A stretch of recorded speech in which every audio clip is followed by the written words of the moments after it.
Hey, hey, hey, welcome to season 3, episode 9 of the Prosperous Yogini podcast. And I just had the silliest thought, and the yoga teachers, the yogis amongst you, you'll get this. The rest of you be like, what is Amy talking about? I just wrote 3.9, season 3, episode 9. I was like, I've got my own little sutras going on here. So for those of you that are familiar with the Patanjali sutras, I'm like, book 2, sutra 24. This is my own sutras, my Prosperous Yogini podcast. Anyway, this is not what I'm here to talk to you about today. That was just a random thought that popped into my head before I hit record. And as ever, of course, I'm going to share with you what I want to talk about and my random thoughts. I hope, guys, this is why you love this podcast so much for the random thoughts as much as the actual useful content. So, I've got written down today, make offers, make money. And that is the title I'm going to go with. And that is also one of my mantras: make offers, make money, make offers often, make money often. November, I'm doing something crazy. Crazy and brave, I want to say. I'm having an offer party. So I was doing this anyway in November. I've got certain offer points planned, whether that be opening wait lists that I've been working on building, particular sales points such as Black Friday, for example. And I have decided to create an offer called the offer party and invite people behind the scenes of everything that I'm doing. So what I'm going to do with the offer party is share with those people that are in the party what I'm selling this week, how I'm selling it, why I'm selling it, the actions I'm taking in terms of email, social media, or direct. Shall we please just take a moment for direct human to human conversations and connections? I literally will be sharing it all, but I'm not just stopping there. I'm sharing the sales that I do or do not make. So I basically am inviting a group of people already invited on my one-to-one clients, my mastermind clients, and those people that are in my inner circle Telegram group. I'm inviting those people plus anybody else that wants to come to the party to see what I'm doing in November and to show them how many sales I do or do not make. It's crazy because bottom line is, yeah, I could make no sales and everyone would see it. And I thought long and hard about this, and I really do, first of all, feel like I'm already winning, like in terms of the privileges that I have as a white, female, Western woman living in the UK. I have so many privileges that so many people across the world do not have. So I'm already winning. Not just that, I have seeded, quite hard in some cases and prepared to make certain offers and have people that, I feel like want to already give me money. And I've got locked in reoccurring revenue in November of around about £3,000 across my two businesses already. So, I don't feel like I can fail. And I feel like it's really important to do this, to show people the successes and perhaps perceived failures, if we want to use that word, in real time. So often we share our success stories after we've had them, and we share our failures after we've had them, once we've had perhaps time to process them. And I am, a huge fan of healing from the scar, not sharing from the scar, not the wound, but there's something so powerful in showing you guys in real time what's happening in my business, the actions that I need to take, and just again, using a yogic term to take away the veil, because we don't get necessarily a true, accurate picture when we pop onto social media. It's normally all singing, all dancing. And I really want to show you guys what it takes. And I really want to show you that, I get as many no's as I do yeses. And yeah, they still hurt, but I've learned that as part of being a, self-employed business owner, service business provider. And, that is definitely one of the things I want to address today. Why, if you're not already making offers often, why? What are you scared of? So just I'm coming on to that. just really would love you to come to the offer party. So as well as sharing everything that I'm doing in November, I'm going to do weekly email debriefs, like this is what I've shared, this sale sold this week, this is how I've done it, this is how many sales I've done, made, this went right, this went wrong, and this is what's coming up next week, and this is why I'm doing all this stuff. And I feel like I'm virtually covering everything from selling on evergreen, shortcut, sales windows, long open cart sales windows, selling to waitlist, flash sales, bespoke seasonal offers, upselling. Look, I've got it all in there. I'm really going to show people in real time how to implement these sales strategies. As well as like how many sales I do or do not make. But I'm also going to be supporting you if you come into the party. You are, of course, as my podcast listeners, invited. I'm also going to be supporting you in my Telegram group. There's going to be weekly audio trainings diving deeper into these specific sales strategies and a weekly Q&A. So you get to ask me a question. And I haven't made this about, get Black Friday ready, because I know not everybody wants to get Black Friday ready, and it may or may not be appropriate for your business to get Black Friday ready. I'm going to talk a little bit more about that today, though. If you're a bit like, oh no, I'm bailing out on Black Friday this year, Amy, I don't want anything to do with it, right? Hold that thought a moment. But it could be that you use this to get Black Friday ready and use my knowledge and experience to help you. Or it could be more about Christmas, or it could be looking forward to 2026. It could just be about learning about a range of sales strategies so you learn how to make more money and help more people, which I think we can all agree is a good thing. So on the topic of make offers, make offers often, make offers make money. I love that mantra. I want to ask you what it is you are scared of, because often when I talk about sales strategies, I'll say to someone, okay, what's your selling strategy? What's your plan that you've got for Black Friday, Christmas, New Year? Come on, as a service-based business provider, this is your time, right? I don't want you to feel that. I don't want you to be going into, oh my God, I've got absolutely no plan and I'm doomed. Because I actually truly believe, first of all, we get to decide that we've got to allow ourselves to be on our own timeline. But I believe that we can make sales all year round, and we get to decide when and how we do it. Okay, that said, yes, we are entering a pretty important offer season for wellness entrepreneurs, service-based businesses. But when I say to people, okay, what's your sales strategy? How do you feel about sales? How do you feel about making money? I want you to think about those questions. How comfortable do you feel? Can you answer those questions? Have you ever thought about sales strategy? Or have you actually chosen to not? Because like me, we've been so burnt by the pushy bro marketing sales strategies where there's countdown clocks and cold calls on DMs and that email that says, I'm just circling back around. Like, none of us that need that. It makes us feel so uncomfortable. And, I've lost count, and it must be as a result of the rise in popularity of my podcast, which of course I'm really pleased about. But yeah, I can get a daily email now from somebody asking to come onto the podcast, which I don't mind if it's like a genuine request. I don't do many interviews these days, and if I do, I tend to interview people I know. But I don't mind getting the requests, but they're normally from someone who isn't actually the person who wants to go on the podcast. So it's a PR representative. It's a salesperson. It's a cold call email. They pretend to have listened to my most recent episode and tell me how inspirational it is. They then tell me about their client and why I need them on my podcast. They're often men. And I don't mind having a man on the podcast.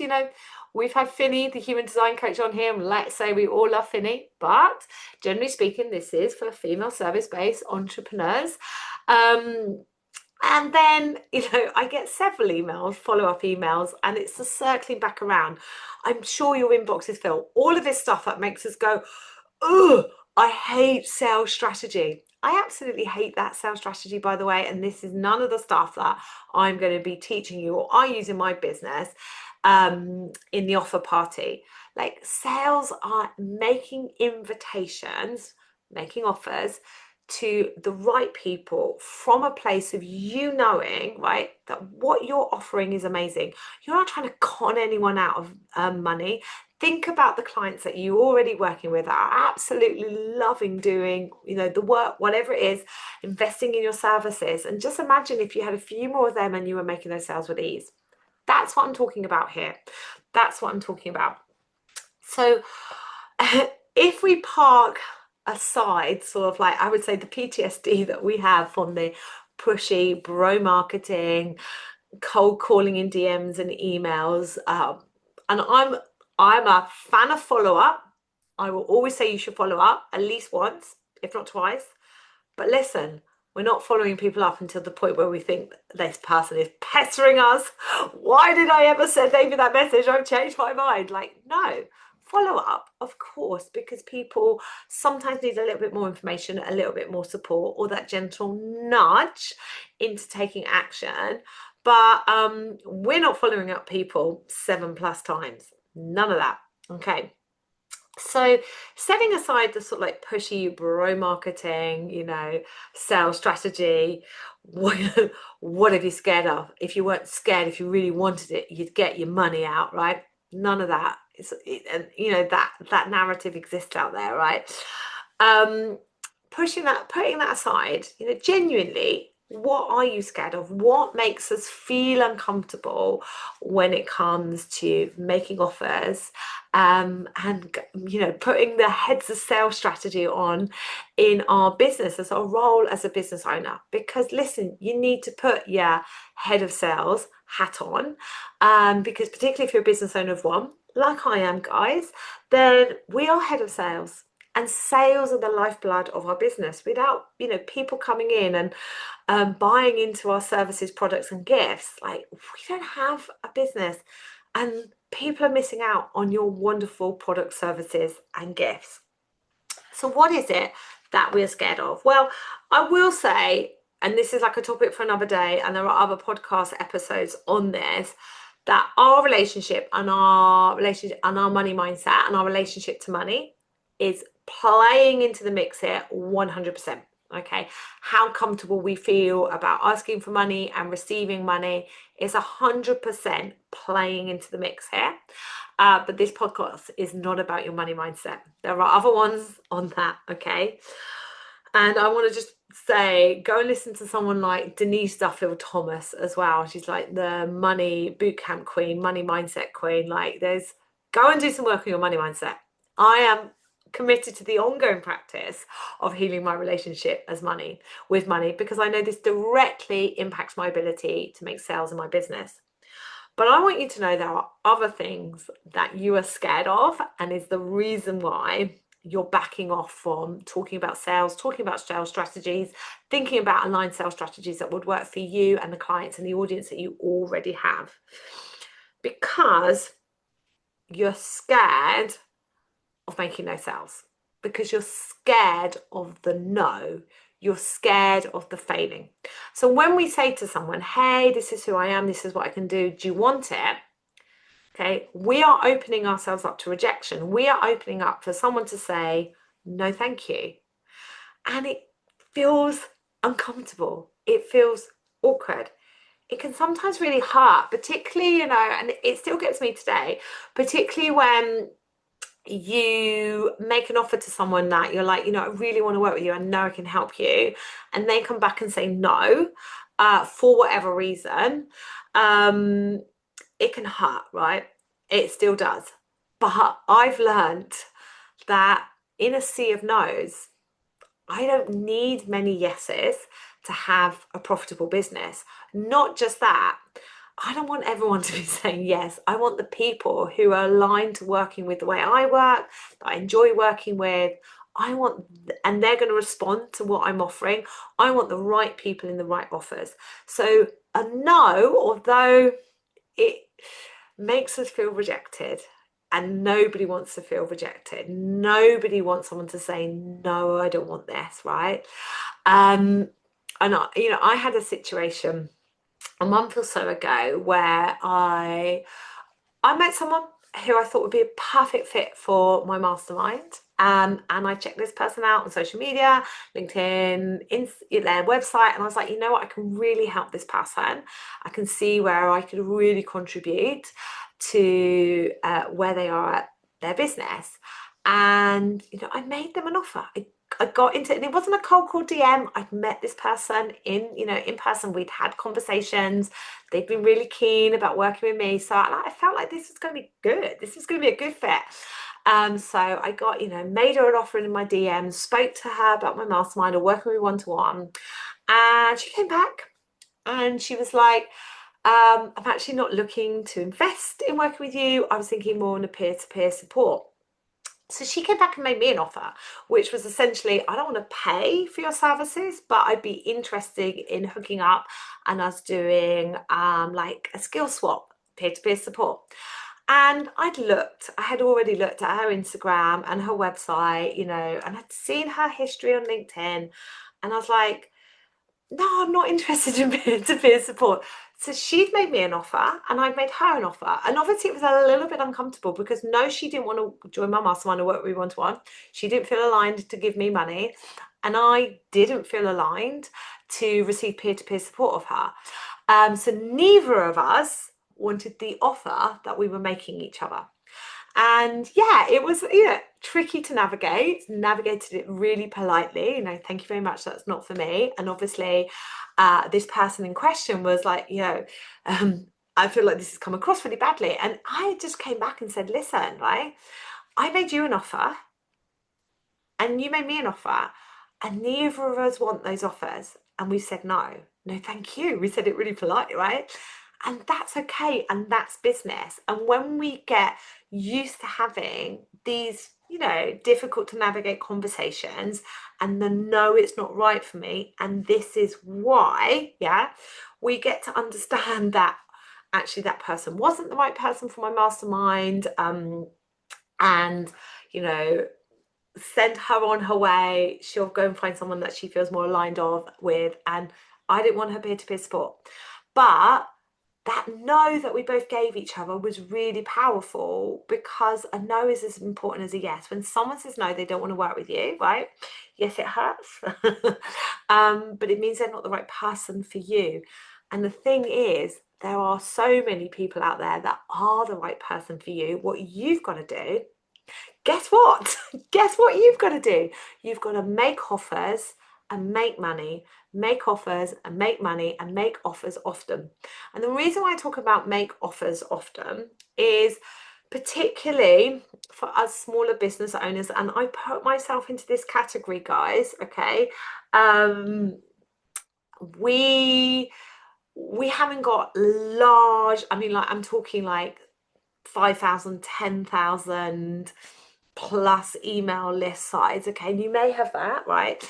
But those of us with smaller email lists, perhaps smaller social media followings, it helps for us to be making regular offers, because it helps to regularly bring people into our world and help us to generate consistent income. So if you have a bigger list, you might find that you can make more money in one go, for example. Whereas I find what really works well for my business and where I'm at the moment and the size that I'm at, to make regular offers and to upsell people into my longer term mentorship coaching programs that I have. So making offers often, make money, make offers, is a really good mantra.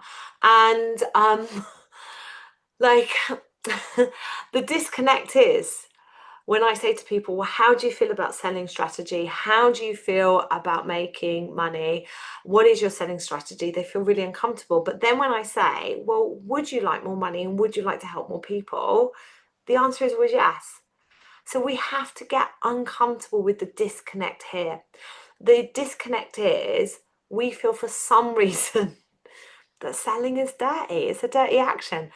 If you want to change the word sales. Now, for a long time, we would have said, selling is service. And I still quite like that phrase, but I much prefer the invitation. Like, let me take this to a completely different example, guys, right?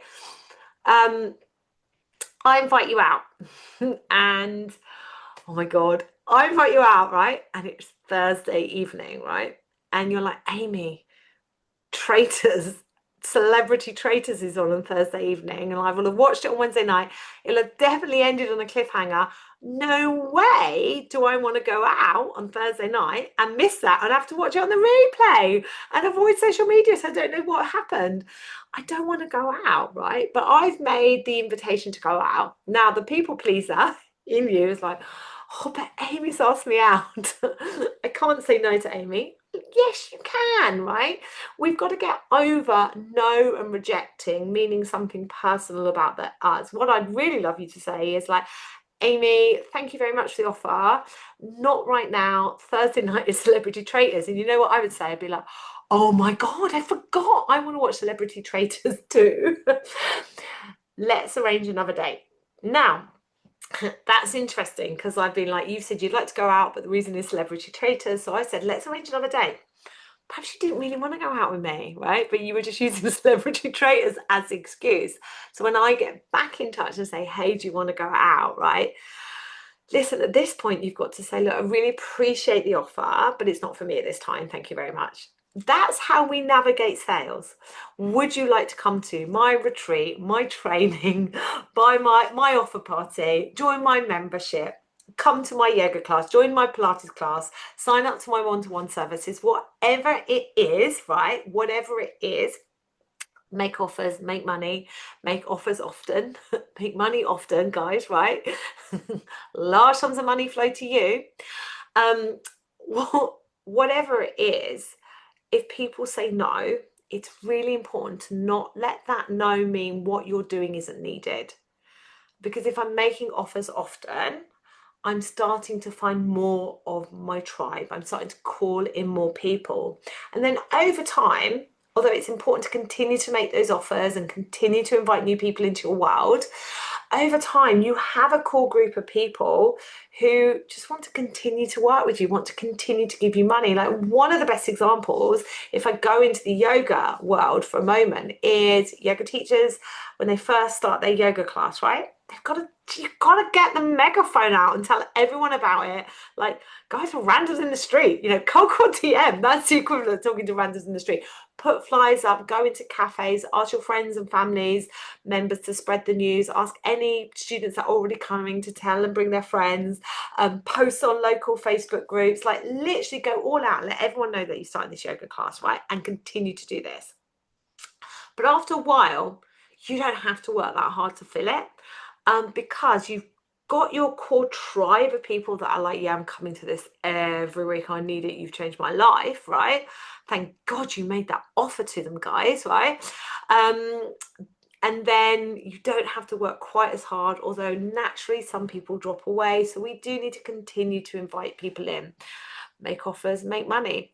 So today's podcast is an invitation to you to, if you're not doing something for Black Friday, why not? There was a pause there. If you're watching on YouTube, like literally, I do the look, my eyebrow goes up, which is like, why not? Can we really talk about this? Now, listen, you may have a business where Black Friday offer is just not going to be appropriate. And what I'm not a huge fan of, as you know, is giving away your time for free. Now, the main reason though most people bail out of Black Friday is because they feel like it gets so noisy and there's all these Black Friday deals, and like the big players such as Amazon really go hell for leather and make a shed load of money, right? And I know we can all agree, right, that where possible, it is better to spend our money with small business owners and big-hearted business owners like you and me.